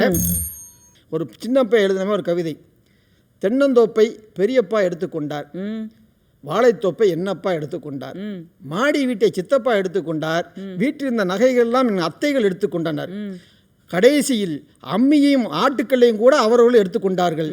ஆனால் என் பாட்டியும் தாத்தாவை மட்டும் யாருமே எடுத்துக்கொள்ளவில்லை. அவர் அனாதையாக நின்றார்கள்னு சொல்லி ஒரு கவிதை இருக்குன்னா, நீங்கள் இந்த வீட்டுக்கு வர மருமகள் விட்டு கொடுக்காதான் இந்த பிரச்சனை வருது. உலகத்திற்கே அன்பையும் அறத்தையும் போத்த இந்திய திருநாட்டில் முதியோர் இல்ல வந்திருக்குன்னா அது காரணம் யார்? இவங்க விட்டு கொடுக்காதான் காரணம். நடுவர்களே, நாங்கள் என்றைக்குமே வாழ்க்கையில் வெற்றி பெறதுக்கு எங்கள் தாத்தா எங்கள் அப்பாவுக்கு ஒரு ஆசனம் சொல்லி கொடுத்தாரு. எங்கள் அப்பா எனக்கு ஆசனம் சொல்லி கொடுத்துருக்காரு. அந்த ஆசனம் செஞ்சமாக்கம் வாழ்க்கையில் எந்த பிரச்சனையும் வராது. இல்லற வாழ்க்கை வெற்றி பெற நடுவர். அந்த ரகசியம் சொல்லுங்க. என்ன ஒண்ணும் இல்லை, என்னன்னா மூச்சை 2 நிமிஷம் இழுத்து பிடிச்சிக்கணும். அப்படி இழுத்துக்கணும். அப்படியே கையை மெதுவாக கொண்டு போனோம். அப்படியே மெதுவாக கொண்டு போய் கையை அப்படியே கொண்டுட்டு போய் மனைவியை பார்த்து அம்மா என்னை மன்னிச்சிருன்னு காலில் விழுந்துடணும். அதுக்கப்புறம் வீட்டில் சண்டையே இருக்காது. வெள்ளற வெற்றி பெற நடுவர்களே, எவ்வளவு பெரிய பாடம் இவ்வளவு விட்டு கொடுக்குற நடுவர்களே. எனவே விட்டு கொடுப்பவர்கள் போதிப்பார்கள், கற்றுக்கொள்வதுதான் சாதிப்பார்கள். விற்றுக்கொள்வர்கள் வரலாறு மற்றும் படிப்பார்கள், கற்றுக்கொள்வதுதான் வரலாறு படைப்பார்கள் என்று சொல்லி இல்லற வெற்றிக்கு பெரிதும் காரணம் கற்றுக்கொள்வதே என்று கூறி வாய்ப்புக்கு நன்றி கூறி அமைகிறேன். நன்றி, வணக்கம். அருமை. மிக அருமையாக கவிஞர் மீரான் அவர்கள் கற்றுக்கொள்வதில் தான் இல்லற வெற்றி இருக்கிறது என்று தன்னுடைய கருத்துக்களை பதிவு செய்து அமர்ந்திருக்கிறார். அவரை தொடர்ந்து அவருடைய நல்ல வாழ்க்கை துணை நலமாக வாய்த்திருக்கின்ற அன்பு சகோதரி பேராசிரியர் அசீலா மதுரையிலிருந்து வருகிறார். இல்லற வெற்றிக்கு பெரிதும் காரணம் விட்டு கொடுப்பதுதான் என்று தன்னுடைய கருத்துக்களை பதிவு செய்ய வருகிறார் அருமை தோழி அசீலா மீரான் அவர்கள். இப்போ அவங்க கணவர் பேசி முடிச்சிருக்கார் மீரான் அண்ணன். இப்போ அவங்க மனைவி வராங்க. ஒரு வீட்டுக்குள்ளே என்னென்ன சம்பவம் நடக்குதுன்னு பார்க்கத்தானே போகிறோம். வாங்கம்மா அசீலா. அனைவருக்கும் இனிய தீபாவளி திருநாள் வாழ்த்துக்களை தெரியப்படுத்திக் கொள்கிறேன். நடுவர் அவர்களே, எங்கள் வீட்டுக்காரர் வந்தார். பச்சை தண்ணி குடிச்சாலே பாயாசம் குடிக்கிற அளவுக்கு டெவலப் பண்ற மனுஷன். பயங்கர பில்டப், எம்பிட்டு பில்டப் பண்ணிட்டு போயிருக்காரு பாருமா. என்னங்க கத்துக்கிறோம் என்னத்தை கத்துக்கிட்டாங்க இல்ல என்னத்தை கத்து கொடுக்குறாங்கன்னு தான் எனக்கு தெரியல. ஏங்க இந்த கொஞ்ச காலமாவே அவர் என்ன பண்ணுவாருன்னா, வீட்டுக்கு எந்த பொருள் வாங்கிட்டு வந்தாலும் உடனே அதை கழுவி காய வச்சுட்டு அதுக்கப்புறம் தான் வீட்டுக்குள்ள கொண்டு வருவாரு. அன்னைக்கு கொடுமையை பார்த்தீங்கன்னா, தீபாவளிக்கு வாங்கி வச்சிருந்த பட்டாசை பூரா கழுவி காய வச்சுட்டாருங்க இந்த மனுஷன். என்னென்ன கொரோனா சமயத்தில் வாங்கிட்டு வர காய்கறியில் ஏதாவது கிருமி வந்துடக்கூடாதுன்னு கழுவி வைக்க சொன்னா பட்டாசுலையுமா அங்கே கழுவி வைக்கிறது. அதையும் சகிச்சுக்கிட்டு நாங்கள் விட்டு கொடுத்து வாழ்றோமா இல்லையா? அதுதான் நடுவர்களே இல்லற வாழ்க்கையின் வெற்றிங்கிறது. நடுவர்களே, விட்டு கொடுக்கறதுல தான் இல்லறம் மகிழ்ச்சியாக இருக்கிறதுங்கிற தயவு செஞ்சு எங்கள் வீட்டுக்காரர் கொஞ்சம் சொல்லிக் கொடுங்க. நான் சொன்னா கேட்க மாட்டேங்கிறாரு. தங்க தட்டு கொடுப்பதை விட, நகை நட்டு கொடுப்பதை விட, புடவை பட்டு கொடுப்பதை விட, பண கட்டு கொடுப்பதை விட விட்டு கொடுப்பது தான் வாழ்க்கைக்கு ஆதாரம். அதுதான் இல்லற வெற்றிக்கு ஆதாரம்ங்கிறத நான் இந்த அவையில தெரிவிச்சுக்கிறேன். எப்படியெல்லாம் விட்டு கொடுக்குறீங்கம்மா நீங்க? எப்படி விட்டு கொடுக்குறாங்க? ஒரு தீபாவளிக்கு நடந்த ஒரு உண்மை சம்பவம். தீபாவளிக்கு அம்மா அப்பா ஒரே ஒரு பெண் குழந்தை, அவங்களுக்கு 3 பேரும் கடைக்கு போய் ஜவுளி வாங்குறதுக்காக போகிறாங்க. 3 பேருக்கு ட்ரெஸ் எடுக்கிறதுக்கு போகிறாங்க. போனால் அவர் கையில், அவங்க அப்பா கையில் ஒரே ஒரு 1000 ரூபாய் தாள் மட்டும்தாங்க இருந்தது. பணம் இல்லை. அந்த 1000 ரூபாய்க்குள்ள 3 பேருக்கு ட்ரெஸ் எடுக்கணும்ட்டு போகிறாங்க. அந்த குழந்தை, பெண் குழந்தை வேகமாக ஓடுது. அதுக்கு பிடிச்ச ஒரு கலர், அங்கே ஒரு ட்ரெஸ்ஸு. ஓடி போய் அந்த சுடிதாரை எடுத்துக்கிட்டு, அப்பா இந்த சுடிதார் ரொம்ப நல்லா இருக்குப்பா, அம்மா இந்த சுடிதாரை நான் எடுத்துக்கிறேம்மான்னு சொல்லுது. விலையை பார்த்தா 1000 ரூபாய். உடனே அம்மா அப்பாவும் முடிவு பண்ணிடுறாங்க, இந்த ட்ரெஸ்ஸை அந்த குழந்தைக்கு, பெண் குழந்தைக்கு எடுத்து கொடுத்துருவோம், நாம புது துணி எடுக்க வேணாம், இந்த குழந்தைக்கே விட்டு கொடுத்துருவோம்னு நினைக்கிறாங்க. அந்த குழந்தையும் இதை புரிஞ்சுக்கிறது. உடனே சொல்லுது, ஐயா இந்த கலர் நல்லாவே இல்லையே, பக்கத்தில் பார்த்தா வேற மாதிரி இருக்கே, இந்த ட்ரெஸ் எனக்கு வேண்டாம் அப்படின்னு சொல்லிட்டு வேகமாக ஓடி போய் பக்கத்தில் இருந்த ஒரு 300 ரூபாய் ட்ரெஸ்ஸை எடுத்துக்கிட்டு, இதுதான் எனக்கு பிடிச்சிருக்குன்னு சொல்லி அந்த ட்ரெஸ்ஸை எடுத்துச்சுன்னா, எடுத்துக்கிட்டு மீதி இருக்கிற பணத்துக்கு அம்மாவுக்கும் அப்பாவுக்கும் ட்ரெஸ் வாங்கி கொடுத்துச்சுங்க. இங்க அம்மா அப்பா பிள்ளைக்காக விட்டு கொடுக்கிறார்கள், பிள்ளை அம்மா அப்பாவிற்காக விட்டு கொடுக்கிறது என்றால் அதுதான் மகிழ்ச்சியாக அமைவதற்கு காரணமாக இருக்குங்க. எங்க அண்ணன் எம்பூட்டு பேச்சு, திருநாவுக்கரசு அண்ணன் வந்து ஐயே, எம்புட்டு அல்வாவை பேசுமா? வெட்டினாராம் கல்யாணத்துக்கு முன்னாடி. ஆ. இப்ப அல்வாவை கட்டுங்கிறாராம். 100 மில்லி வெட்டினவன் ஆ. 100 மல்லி கட்டுன்னு சொல்றான். ஆமா. அப்ப அல்வாவை வெட்டினவரு இன்னைக்கு மனைவிக்காக அல்வாவை கட்டுன்னு விட்டு கொடுக்கறாரா இல்லங்க? அந்த வார்த்தைகளை எவ்வளவு கடுமையான வார்த்தைகள். தான் அவருடைய வாழ்க்கை இன்னைக்கு மகிழ்ச்சியா இருக்கு. ஏன் அதை புரிஞ்சுக்கிற மாட்டேங்கிறாரு அண்ணன்? எப்பயுமே அண்ணன் புரிஞ்சுக்கவே மாட்டாரு. அன்னைக்கு எங்க வீட்டுக்கு வந்தாரு. வந்தோடனே நான் அன்னைக்கு ஜவ்வரிசி பாயாசம் வச்சிருந்தேன். உடனே அண்ணனுக்கு ஒரு டம்ளர்ல ஜவ்வரிசி பாயாசத்தை கொடுத்துட்டு கிச்சனுக்குள்ள போயிட்டு வெளியில வர்றேன். டம்ளரை பாக்குறேன், டம்ளர்ல இருந்த பாலை காணாங்க, ஜவ்வரிசி மட்டும் இருக்கு. எனக்கு ஆச்சரியம், அதிர்ந்து போயிட்டேன். நிமிர்ந்து பாக்குறேன், அண்ணன் பாயாசத்தை குடிக்கிற அவசரத்துல போட்டிருந்த மாஸ்க கலட்டலங்க. மாஸ்க கலட்டாம ஜவ்வரிசி பாயாசத்தை குடிச்சு பால் பூரா உள்ள போயிருச்சு. ஜவ்வரிசி பூரா மாஸ்க்ல பாதி ஓட்டி இருக்கு, டம்ளர்ல மீதி ஓட்டி இருக்கு. இவர் இங்க வந்து நான் கத்துக்கிட்டேன். சொல்றீங்களே, கத்து கொடுக்கறதே இப்படித்தான் இருக்கும். எங்க வீட்டுக்காரெல்லாம் இப்ப ரொம்ப சிம்பிள். டீ குடிக்கும் போது அதை வடிகட்டுறதே இல்ல, ஏன் மாஸ்க போட்டுட்டு அப்படியே குடிச்சிடுறாரு. அதுவா வடிகட்டி உள்ள போயிருது. எனக்கு எவ்வளவு விஷயத்தை கத்துக்கிட்டு இருக்காங்கம்மா கொரோனா டைம்ல. நடுவர்களே, எங்க பக்கத்து வீட்டுல ஒரு கணவன் மனைவி வயதானவங்க, அவங்க கிட்ட போய் கேட்டேன், அந்த அம்மா கிட்ட, எங்க உங்களுக்கும் உங்க கணவருக்கும் சண்டையே வராதாமா அப்படின்னு கேட்டேன். உடனே அவங்க சொன்னாங்க, யார் சொன்னது? ஐயோ, எங்க வீட்டுக்காரர் பயங்கர கோவக்காரரு, எனக்கு அடிக்கடி திட்டுவாரு. ஆனா அவர் திட்டும் போதெல்லாம் நான் என்ன நினைப்பேன் தெரியுமா, அவருடைய சுபாவமே அப்படித்தான் அப்படின்னு சொல்லி நான் விட்டு கொடுத்து போயிருவேன். ஆனா எனக்கும் கோவம் வரும்ல, நானும் என்ன செய்வேன், அப்பப்ப நானும் கோவப்படுவேன், நானும் கத்துவேன். ஆனா அவர் என்ன செய்வாரு, பாவம் இவ யாருக்கிட்ட போய் கத்த போறா, நம்ம கிட்ட தானே கத்துறான்னு சொல்லிட்டு அவர் எந்திரிச்சு வெளியில போயிருவாரு. ஆக 2 பேரும் ஒருவருக்கு ஒருவர் விட்டு கொடுப்பதால் தான் எங்களால் இத்தனை நாட்கள் இல்லறத்தை நல்லறமாக நடத்தி கொண்டு இருக்க முடிகிறதுன்னு அந்த அம்மா சொல்லிட்டு ஒரு வார்த்தை ரொம்ப அருமையா சொன்னாங்க. மா, கணவன் மனைவியிடம் தோற்க வேண்டும், மனைவி கணவனிடம் தோற்க வேண்டும், அப்பொழுதுதான் இல்லறம் ஜெயிக்கும் எனக்கு சொல்லி கொடுத்தாங்க. மிக பெரிய உண்மை நடுவர்களே. வேறு வேறாக இருந்த இருவர் இல்லறத்துக்கு பின்பு அந்த இல்லறத்தின் ஆணி வேறாக இருந்து குடும்பத்தை நடத்துகிறார்கள் என்றால் அதற்கு காரணம் விட்டு கொடுத்தல் நடுவர்களே. எங்க வீட்டுக்காரர் இம்புட்டி பச்சு பேசினார்ல, என்னைய வேற குறை சொல்லிட்டு போயிருக்கிறாரு. அன்னைக்கு வந்தாருங்க, வந்து என்கிட்ட வந்து, மா நான் சாணி டவுசர் போட்டுக்கிட்டேன், நீயும் சாணி டவுசர் போட்டுக்கன்னாரு. அதிர்ந்துட்டேன் நானு. சாணி டவுசர் போடவா? அதிர்ந்துட்டேன். அப்புறம் தான் பார்த்தா சானிடைசர் போடுறதே அப்படி சொல்லியிருக்கிறாரு. சானிடைசர்னு சொல்ல தெரியல, சாணி டவுசர்ங்கிறாரு. இவர் என்னத்தை பிள்ளைகளுக்கு கத்து கொடுப்பாரு, இல்ல இவர் என்னத்தை கத்துக்கிட்டாருன்னு எனக்கு புரியல. நான் மாமியார் மருமக சண்டைங்கிறாங்க. என்ன சண்டை போடுறோம் நாங்க? யாரு கூடங்க நாங்க சண்டை போடுறோம்? நான் ஏன் மாமியார் கூட சண்டை போடுறேன். நான் ஏன் மாமியார் எடுத்து வீட்டு மாமியார் கூட போய் இவர் மாமியார் கூட சண்டை போட்டேன். நான் இவர் மாமியார் கூட சண்டை போட்டேனா? ஐயா, ஏன் மாமியார் கூட தானங்க. அவர் மாமியார் உங்க அம்மா தானே, எப்படி சண்டை போடுவீங்க? எவ்வளவு எனக்கு தெரியாது பேசுறாங்க பாருங்க. அதெல்லாம் எனக்கு தெரியாது. நான் ஏன் மாமியார் கூட தானங்க நான் சண்டை போடுறேன். என்னங்க வந்துகிட்டு என்ன பேச்சு, அண்ணன் தம்பி உறவுகளுக்கு இடையில் வந்து விட்டு கொடுப்பது இல்லைன்னு ஒரு பெரிய குற்றச்சாட்டு சொல்லிட்டு போனாரு. எங்க வீட்டுக்காரர் வந்தாரு, என்கிட்ட வந்து சொன்னாரு, அம்மா பிசினஸ் ரொம்ப டல் ஆயிருச்சுமா, கொஞ்சம் டெவலப் பண்ணணும், அதை சும்மா உன் காதுல போட்டு வைக்கிறேன். புரியல எனக்கு. திரும்ப வந்தார், சும்மா உன் காதுல போட்டு வைக்கிறேன், உன் காதுல போட்டு வைக்கிறேன். புரிஞ்சுக்கிட்டேன். காதுல கிடந்த வைரத்தோட கழட்டி கொடுத்துட்டேன். அதுக்கப்புறம் அவர் பேசவே இல்லை. ஆமா, உன் கையத்தாம்மா நம்பி இருக்கிறேன், உன் கையத்தாம்மா நம்பி இருக்கேன். கையில கிடந்த 6 பவுன் வளையல கழட்டி கொடுத்துட்டேன். அதுக்கப்புறம் அமைதி ஆயிட்டார். நடுவர்களே, எங்களுக்கு எல்லாம் விட்டு கொடுப்பது என்பது லட்டு சாப்பிடுவது மாதிரி நடுவர்களே. எப்படி வட்டி மூலமா வாங்குறது நமக்கு தெரியாது. அதானே நடுவர்களே. ஒருத்தர் வெளிநாடுகளை எல்லாம் சுற்றி பார்த்து விட்டு இந்தியாவுக்கு வந்தார். அவர்கிட்ட கேட்டோம், வெளிநாடுகளில் எல்லாம் குடும்பங்கள் எப்படி இருக்கின்றன, இந்தியாவில் குடும்பம் எப்படி இருக்கிறதுன்னு கேட்டப்ப ரொம்ப அழகா சொன்னார் அவரு. அமெரிக்க குடும்பங்களிலே ஆடம்பரத்தை கண்டேன், இங்கிலாந்து குடும்பங்களிலே தூய்மையை கண்டேன், சீன குடும்பத்திலே சுறுசுறுப்பை கண்டேன், ஆனால் இந்திய குடும்பத்தில் மட்டும்தான் விட்டு கொடுத்தல் என்னும் பண்போடு கணவனும் மனைவியும் பல்லாண்டு காலம் ஒருவருக்கொருவர் இணை பிரியாது வாழ்கிறார்கள்னு சொன்னாங்கன்னா அந்த விட்டு கொடுத்தலால் தான் இல்லறம் நல்லறமாக இருக்கிறது நடுவர்களே.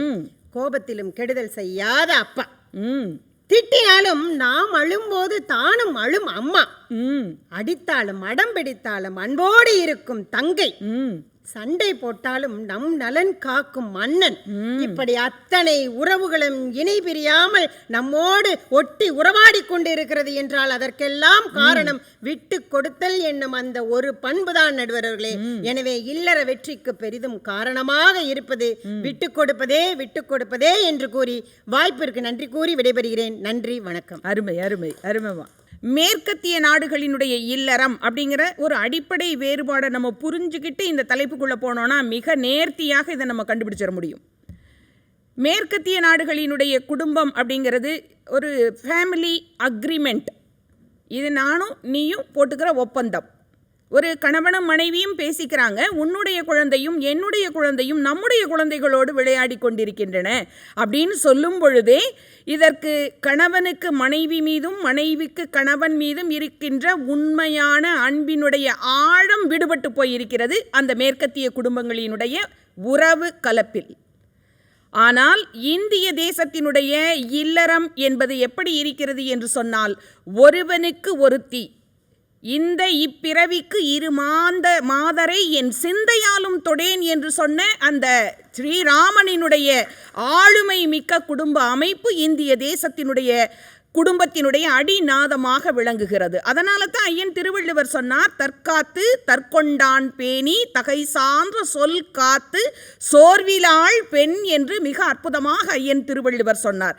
தன்னை காத்து கொண்டு தான் திருமணம் செய்து கொண்டு தன்னுடைய பாதியாக உயிரின் முக்கிய அம்சமாக விளங்குகின்ற தன்னுடைய கணவனையும் பாதுகாத்து கொண்டு அவர்கள் மூலமாக கிடைத்திருக்கின்ற புதிய உறவுகளையும் காத்து கொண்டு தாம் ஈன்றெடுத்திருக்கக்கூடிய அந்த இல்லறத்தினுடைய அன்பு பரிசான தன்னுடைய குழந்தை செல்வங்களையும் பாதுகாத்து கொண்டு பேசக்கூடிய சொல்லில் கூட ஒரு பிழை ஏற்படாதபடி காக்கின்றவள் தான் ஒரு குடும்பத்தினுடைய இல்ல தலைவி என்று மிக அற்புதமாக ஐயன் திருவள்ளுவர் பதிவு செய்திருப்பார்.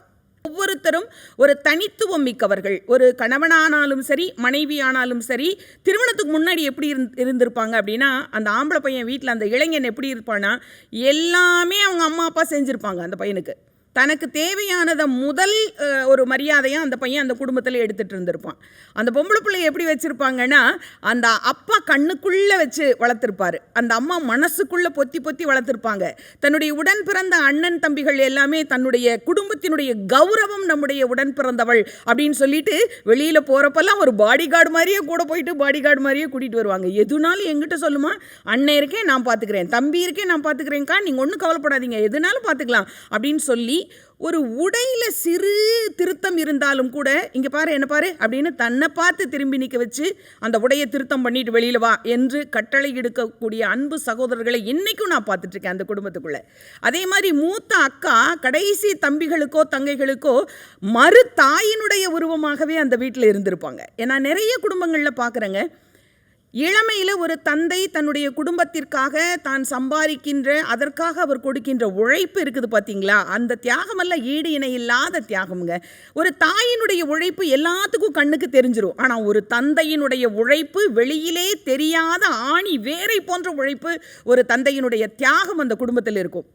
அந்த தந்தை தன்னுடைய பிள்ளைகளை வளர்த்து படிக்க வச்சு பெரிய ஆளாக்கி அந்த பிள்ளைகள் வேலைக்கு போன பின்னாடி இன்னும் வீட்டு கடன் கொஞ்சம் இருக்குது, இன்னொரு 5 வருஷம் கட்ட வேண்டியது இருக்குது, அதனால் இன்னும் நான் ஒரு 5 வருஷம் வேலைக்கு போகலான்னு நினைக்கிறேன் அப்படின்னு அந்த அப்பா சொல்லும் பொழுது அந்த மகனோ மகளோ வந்து சொல்லுவாங்க, ஏப்பா உங்களுக்கு வயசாகிடுச்சுப்பா, போதும்ப்பா நீங்கள் ரெஸ்ட் எடுங்கப்பா, நாங்கள் வந்துட்டோம் இல்லைப்பா வேலைக்கு, நாங்கள் கொடுக்குறோம்ப்பா, நாங்கள் கட்டுறோம்ப்பா அந்த 5 வருஷம் பணத்தை, இது என்னப்பா பெரிய விஷயமாப்பா என்று சொல்லும் பொழுது தான் இளமையில் ஒரு தந்தையாக இருந்த பொழுது இந்த குழந்தைகளுக்காக செய்த தியாகம், எதையும் எதிர்பாராமல் செய்த அந்த தந்தையினுடைய தியாகம், முதுமையில் தான் உடல் தளர்ந்து நிற்கும் பொழுது தன்னுடைய விழுதுகளாக தன்னுடைய வீட்டினுடைய பரம்பரைகள் அடுத்த தலைமுறைகள் வந்து நாங்கள் இருக்கிறோம் அப்பா உங்களுக்கு என்று சொல்லும் பொழுது அங்கு கற்றுக்கொண்ட கல்வியை விட அந்த குழந்தைகள் விட்டு கொடுத்த அந்த பணம் முதல் கொண்டு எல்லா விஷயங்களும் அந்த தந்தைக்கு பேராதரவையும் பெருமகிழ்ச்சியையும் மன நிம்மதியும் தருகிறதே. இது அந்த நிமிஷத்தில் அந்த குழந்தைங்க சொல்லக்கூடிய அந்த வார்த்தை அந்த இரத்தத்திலேயே இந்திய தேசத்தினுடைய குடும்ப உறவுகளில் ஈடுபட்டு கொண்டிருக்கின்ற பல்வேறு உறவுகளுக்கிடையே இது கற்றுக் கொடுத்து வரக்கூடிய பாடம் அல்ல. ஏன் சொல்கிறேன் தெரியுங்களா? இந்த தலைமுறையில் நாம் எடுத்திருக்கக்கூடிய இந்த உடம்பு இருக்குது பார்த்தீங்களா, இந்த அனாட்டமி இருக்குது பார்த்தீங்களா, இது 7 தலைமுறைகள் நம்முடைய முன்னோர்களினுடைய ஜெனட்டிக்கலினுடைய மொத்த அடக்கம் தான் இன்றைக்கி நாம் எடுத்திருக்கக்கூடிய இந்த உருவம், இந்த பிறவி. நான் இன்னும் ஒரு வார்த்தை சொல்கிறேங்க. நிறைய கற்றுக் கொடுத்தாங்க இந்திய தேசத்தினுடைய இலக்கியவாதிகள், ஆன்மீகவாதிகள், ஏன் இல்லறத்தில் ஈடுபட்ட முன்னோர்கள் கூட நமக்கு மிகப்பெரிய ராஜபாட்டையை போட்டு கொடுத்துட்டு போனாங்க. எப்படி தெரியுங்களா?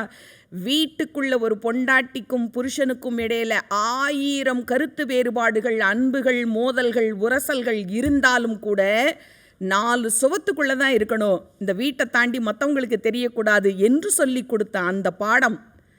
அதற்கடுத்து வெளியில் நான் போய் நான் எப்படிப்பட்ட ஆள் தெரியுமா, என்னை எவ்வளோ பேர் அங்கே போற்றுறாங்க தெரியுமா, நான் தான் என்னோடய துறையில் கிங் அப்படின்னு இருந்தால் கூட வீட்டுக்கு வெளியில் கழற்றி விடும் செருப்பை போல நான் என்ற அகந்தையை நீ வீட்டிற்கு வெளியிலேயே கழற்றி வைத்து விட்டு ஒரு சாதாரண மனிதநேயம் மிக்க மனிதனாக நீ வீட்டிற்குள் வா. அது குடும்ப தலைவனாக இருந்தாலும் சரி, தலைவியாக இருந்தாலும் சரி, இல்லறம் வெற்றி பெற வேண்டும் என்று சொன்னால் நான் என்ற அகந்தையை ஒருபோதும் வீட்டிற்குள் அனுமதித்து விடக்கூடாது. இப்படி சொல்லி நான் நிறைவு செய்ய விரும்புகின்றேன். விட்டு கொடுப்பதுதான் இல்லற வாழ்க்கையினுடைய வெற்றிக்கு மிகப்பெரிய அடித்தளமாக அமைகிறது என்பது கூட ஒரு பாடம்தான். விட்டு கொடுப்பது என்பது கூட மிகப்பெரிய பாடம்தான். நம்முடைய திருமணத்திற்கு முன்னால் நாம் யாருக்கும் எதையும் விட்டு கொடுத்ததாக சரித்திரம் இல்லை. ஆனால் திருமணத்திற்கு பின்னால் என்னுடைய வீட்டுக்காரருக்கு இந்த குழம்புனா ரொம்ப பிடிக்கும், அதனால் பார்த்து செஞ்சுருக்கேன். என்னுடைய பிள்ளைக்கு இந்த பொரியல்லாம் ரொம்ப பிடிக்கும், அதனால் நான் அதை செஞ்சு வச்சுருக்கேன். மதியம் சாப்பாடு மழைக்காலமாக இருக்குது, அதனால் தயிர் ஊற்றி கொடுத்தா அவனுக்கு சளி பிடிச்சிருமோன்னு சொல்லி கொஞ்சம் சுட சுட நான் செஞ்சு கொடுத்து அனுப்பியிருக்கேன் சாப்பாடு. அவனுக்கு இப்போ ஹாட் பேக் ஒன்று வாங்கி கொடுத்துருக்கேன். என் பிள்ளைக்கு இதுதான் பிடிக்கும், அதனால் இதை பண்ணி கொடுத்துருக்கேன் என்று பார்த்து தன்னுடைய கணவருக்காகவும் பிள்ளைகளுக்காகவும் விட்டு கொடுத்து தனக்கென்று தனிச்சுவையை வைத்திருந்த திருமணத்திற்கு முன்னால் இருந்த ஒரு இளம் பெண் திருமணத்திற்கு பின்னால் தனக்கென எதையும் வைத்துக் கொள்ளாது, தனது குடும்ப உறவுகளுக்காக பார்த்து சமைக்கின்ற அந்த சமையலினுடைய கைப்பக்குவத்தை கொரோனா காலத்தில் உணர்ந்துட்டாங்க. கிளின்டனும் ஹிலாரி கிளின்டனும் இங்கே வந்திருந்தாங்க, அதுவும் சவுத்துக்கு வந்திருந்தாங்க, தமிழகத்துக்கு வந்திருந்தாங்க. அப்போ ஒரு நிருபர் கேள்வி கேட்டார், நீங்கள் இந்தியாவை பூரா சுற்றி பார்த்தீங்க இந்த சுனாமி சமயத்தில், இந்திய குடும்பங்களை பற்றி நீங்கள் என்ன நினைக்கிறீங்க அப்படின்னு சொல்லி கேட்டப்போ ஹிலாரி கிளின்டன் சொன்னாங்க, நான் இந்திய தேசம் கோவில்கள் நிறைந்த தேசம்னு நான் கேள்விப்பட்டிருக்கேன், அதை பார்த்தேன். ஆனால் இங்கு கோயில்கள் என்பது குடும்பங்களாக இருக்கின்றன. அந்த குடும்பத்தில் வரையும் தெய்வமாக பெண்மணிகள் இருக்கிறார்கள். அவர்களினுடைய விட்டு கொடுக்கும் மனப்பான்மை, தியாகம், பொறுமை, சகிப்புத்தன்மை, விடாமுயற்சி, கடின உழைப்பு, இதுதான் இந்திய தேசத்தினுடைய மிகப்பெரிய சொத்தாக நான் கருதுகிறேன் என்று அந்த பெண்மணி சொன்னார்கள். நிறைவாக நான்சி ரீகன், அமெரிக்காவிலே முன்னாள் அதிபர் ரீகனினுடைய மனைவி நான்சி ரீகன் ஒரு அமைப்பை ஆரம்பித்திருக்கிறார். Return back to Indian womanhood என்று ஒரு அமைப்பை ஏற்படுத்தி இருக்கிறார். அதாவது அமெரிக்க பெண்களே இந்திய தாய்மைக்கு திரும்புங்கள் என்பதுதான் அந்த அமைப்பினுடைய சிறப்பு என்று சொன்னால், இந்திய தேசத்திலே குடும்பங்களிலே வாழுகின்ற மனைவியாக இருந்தாலும் சரி, பிள்ளைகள் வந்த பின்பு பெற்றோராக கணவனாக இருந்தாலும் சரி, அவர்கள் விட்டு கொடுப்பதில்தான் இல்லற வெற்றி பெரிதும் அமைதிக்கும் வளர்ச்சிக்கும் வளத்திற்கும் ஆரோக்கியத்திற்கும் காரணமாக இருக்கிறது என்று சொல்லி, இல்லற வெற்றிக்கு பெரிதும் காரணம் விட்டு கொடுப்பதுதான். வாழ்க்கையில் கற்றுக்கொள்வது என்பது பிறப்பு முதல் இறப்பு வரை நடைகிறது. அதைத்தான் 8 மனுஷ வாழ்வை பிரிச்சுக்கோ, நீ எந்த 8 இப்ப இருக்க தெரிஞ்சுக்கோ என்று கற்றுக் கொடுத்தாலும் கூட அது நடைமுறையில் நாம் பயன்படுத்தும் பொழுது விட்டு கொடுக்கின்ற மனப்பக்குவம் இல்லறத்தில் இருந்தால்தான் மிகப்பெரிய வெற்றி இருக்கிறது. அந்த வெற்றி எல்லோருக்கும் வசமாகட்டும். எனவே விட்டு கொடுப்போம் என்று சொல்லி நல்ல வாய்ப்புக்கு நன்றி பாராட்டி விடைபெறுகிறேன். நன்றி, வணக்கம். தாங்க